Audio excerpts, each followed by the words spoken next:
Well, police are investigating an early morning shooting in East Knoxville. Officers first responded to the 900 block of Graves Street, where they found a BMW crashed into a fence.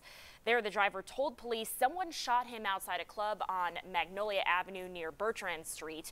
The driver said a man opened his car door while he was parked, pointed a gun at him, and shot him when he tried to run away. The victim went to UT Medical Center for a non-life-threatening injury.